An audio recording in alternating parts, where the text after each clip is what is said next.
Aga Miss Burundi ntibari kumutora wapi n'ukuri ibintu byinshi cyane biravugwa kuri iyo zose. Ndagerageza kuyuka ni ama argument batanze mbwa niwe ndazi ko bigeze kuvuga ibintu by'ubwoko ivyo none nuvume ngo turabirengeye muri 2022 nuvume ngo turabirengeye ko n'abantu ntibashoboye kumenya nti wa muntu ubwoko bwe n'ubu rero ko batabimenye byaranjoheye cyane kuko buce byerekana yuko haje ubwoko bw'ukuri dufise n'ukundi murundi kazi point ikindi kintu peut-être ko nirabura umengo ndabegetse kubivuga akungutunga neza rakoze canjoheye nuko nuwatahora ari intéressé intéressé ko yo higano bashatangwa kubaza ntimbe Miss Burundi ninde kuko abantu bako baravuga ico je caramfashije kuko baca bashobora kuza bakandondera hanyuma bakabona wa mugambi w'abakobwa bavuga nti uhyavwa baragukoreye pizza cyane umva for free bagashavuga nti afashe abakobwa none twamushigira gute donc je bariko barankorera ofeko yes bakunzi ba open mic rooms turi kumwe na Miss Burundi takuramukije nanje ndabaramukije meze neza cyane gose namwe natwe bwe ni sawa turashima ivyo ni biza ko Miss Burundi utamuzi umwirondoro wiwe amazina yanje nitwa Kelly Ngaruko nkaba ndi umwigeme muri Tikazi w'imyaka 24 hanyuma nkaba abari je natowe gutora kuba umwigeme muserukizi w'abandi hanyuma nkaba mvuka i Bujumbura ariyo ntara naserukiye muri iryo higanwa ikindi no kongerako ukaba wize hanze ego nize hanze mpeza muri 2020 nize ibiharuro nkaba narabandanije muri technologie ariyo nari développeur informatique imbere yuko ninjira muri no higanwa ya Miss Burundi birahinduka gato icyumviro cyo kuvuga ati jewe nka Miss Ngaruko ndagiye kwitoza muri Miss Burundi cyatanga kuzajya cyatanguye ari umwe mu bo twakoranye muri byo kuba developer andungikiye akafishe ampimiriza ngo genda nawe yandikisha bwa mbere sinabifata yego navuga ni none muri no mwanya mu mutwe fisi ibindi bintu sinzi ko nja guhigana hanyuma umugambi na presence muri Miss Burundi ko nayo isazo ndagukoreramo muga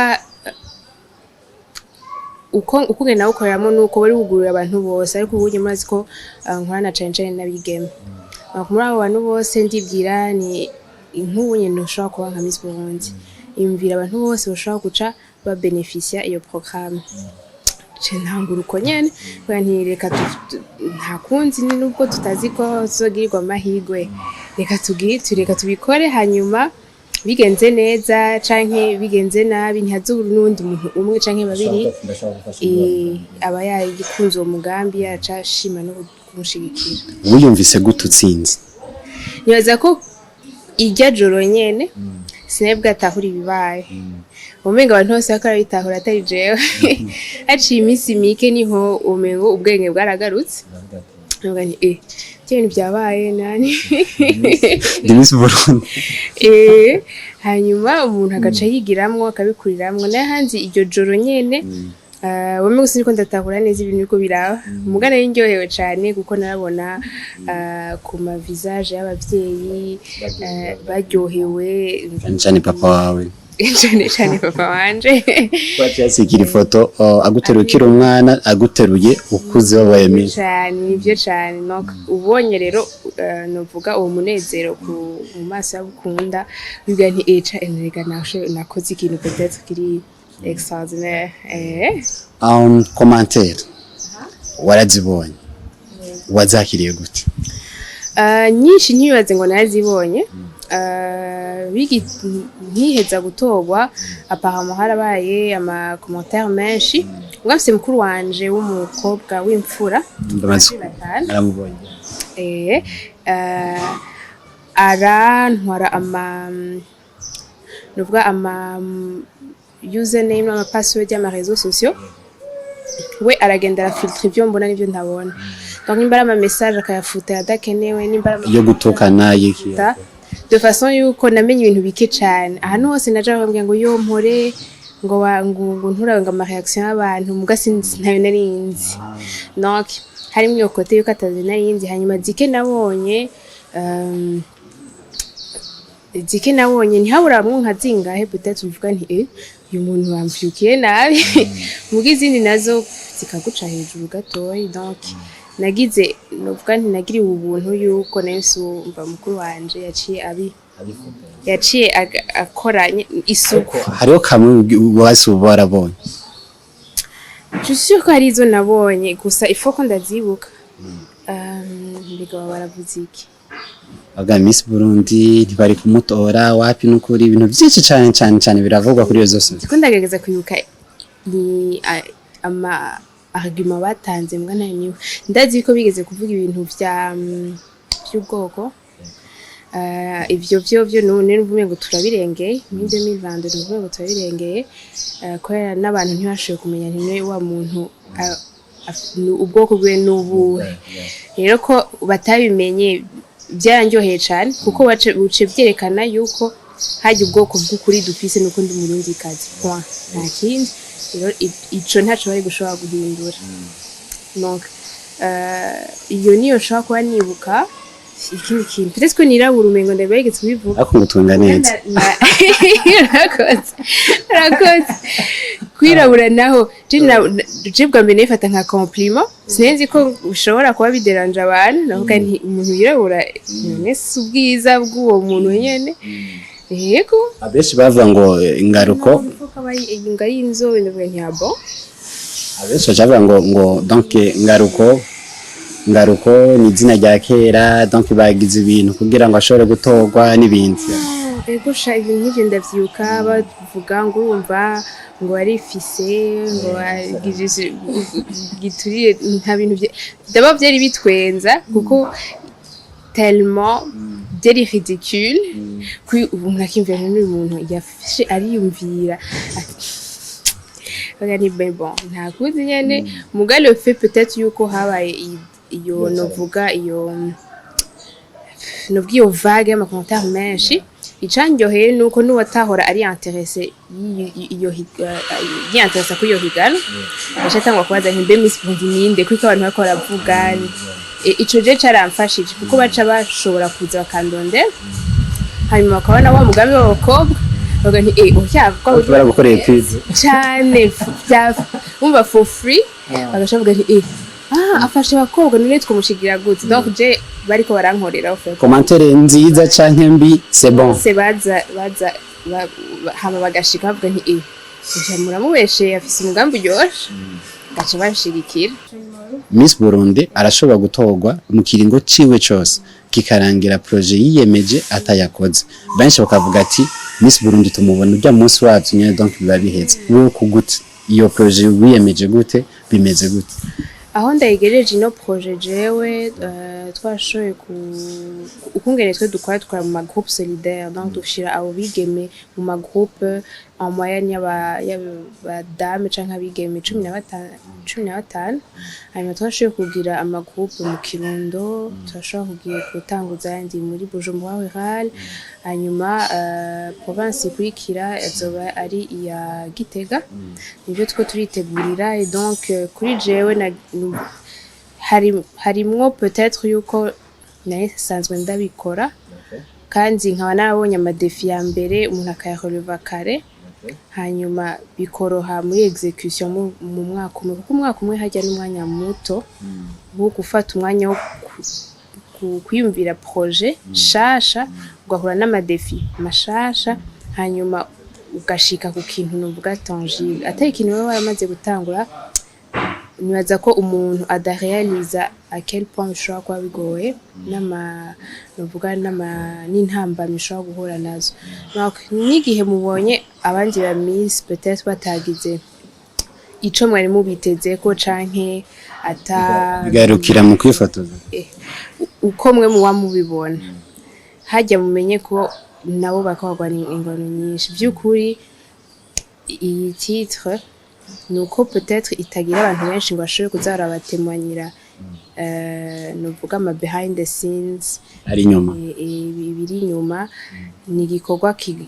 kitoroshe sishaka kuvuga ngo kigoye kitoroshe muga kiryoshe muga vy'ukuri kitoroshe rero niyo mubonye wagize utashe novuga ku meeting ama expectations yanyu nukumwegera mukamubaza nti none basi ni hehe twoshobora gushigikira kuko nibaza ko atanu mwazi à quel point c'est difficile honnêtement haze narinzi byo oya nibaza ko ari ibintu biremeye surtout ku muntu akiri muto agiheza amashuri kuko murazi yuko kubitoza ni entre 18 et 25 ans je novuga nagira ubuntu ko mfite imyaka 24 je amashuri deja nari narahejeje nasanzwe nkora nasanzwe mfise ama projet atandukanye donc novuga ko hariho quand même avantage je nari mfise yo ya imyaka na experience par rapport yo ayakiva muri secondaire umuntu abamushize ko abamwiteze ko ibintu nawe bitari raisonnable kuko witeze ko umuntu par exemple ikure by'ama projet leading nuko novuga projet d'une certaine ampleur avec tous les yeux donc tous les médias kuri wewe muri secondaire atama projet hora urongora d'une telle ampleur. Est-ce que mon avis chez moi logique mon biri est-ce que c'est juste même mieux kuronka ma expectations nkaye quelquefois je mbashaka no gushwarira n'abantu babakritika kuko mbashaka nawe yiyumvire ko est-ce que ibyo ikaramusaba biri logique est-ce que nawe aramaze kubishika ko asaba umwana avuye mu secondaire kubishika donc mbashaka batawe kugira nawe nico cyiyumvire est-ce que vraiment uyu muntu ntitumujarira ntitumuboneye yego nico gusa aho projet yawe uheruka kugaragaza ku mugaragaro ya Parfait gute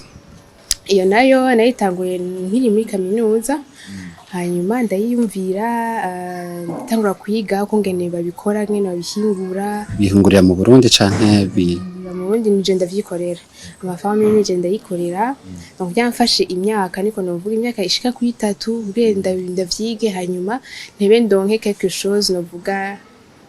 un produit nziza yo gupresenter abandi. Pardon. Rero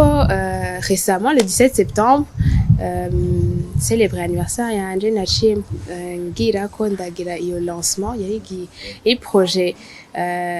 nari maranye igihe kandi nari ndyohewe no gupresenter abantu so ndabigira un peu en tout temps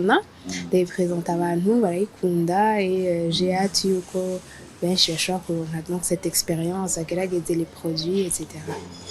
nzi donc n'ubwoko bungahe bwa Parfait ni standatu imwe ifise izina ry'umu personnage wo muri Afrique dont umwe w'umurundi ari titre ya Mwezi ntabwo nafashe un individu particulier kuri Mwezi j'ai pris le titre et il y a donc un peu l'histoire derrière Mwezi bisiguriki pourquoi iyo parfum etc. C'était un peu une soirée de lancement pour expliquer tout cela. Et donc voilà, si par mbere ko nagenda kuvangira n'igifaransa baracumva hari donc hari izo parfum standatu zitandukanye ziri disponible ahanyene turi kuri Splash et très bientôt muri So Beautiful hari salon iri kuri Boulevard de l'Iprona kwatayizi bashano kuyigugelinga cyo ubonye nahiri igiciro ngo ni kinini cyane niko abantu bavuga kuri iyo Parfait. OK igiciro ni 150 000 francs bu hanyuma ikaba ifise ubonye iri kuri 10% de réduction de prix 135 parce que c'est le mois de septembre, le mois de mon anniversaire. Donc voilà. Et akaba ari ico kuri ico cuko igiciro naco kiri hejuru je pense que c'est principalement à cause des coûts de production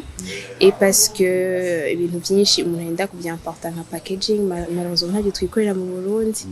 donc en fait il y a des coûts ajoutés qui j'espère zizoshaka kuzaziragabanuka plus igihugu gitera imbere twavuga ko kiringo cawe kiriko kirasa niko kirahera kuko mwakubwira era bimatoro y'undi minsi nicaye kintu uvuga ati jewe niteguriwe gushikiriza ubundi canke donc uvyiteze gute? Ikiringo canje mengo sur 12 mois maze gukoresha amezi ane canke atanu, donc ndasigaranye peut-être yandi mezi nk'indwi. Ico novuga ko nomutekerera numva umengo nomufasha cane kugira kino kiringo azoba aronse umwaka umwe ashobore kubumaximiza, canke abafise abazi ni mbega iki gikorwa gute, kuko je nabishitsemwo. Tigeze uronka donc conseil y'undi muntu? Naronse ama conseil menshi, muga hari ibintu vyinshi utabuzi ni mbega bikorwa gute.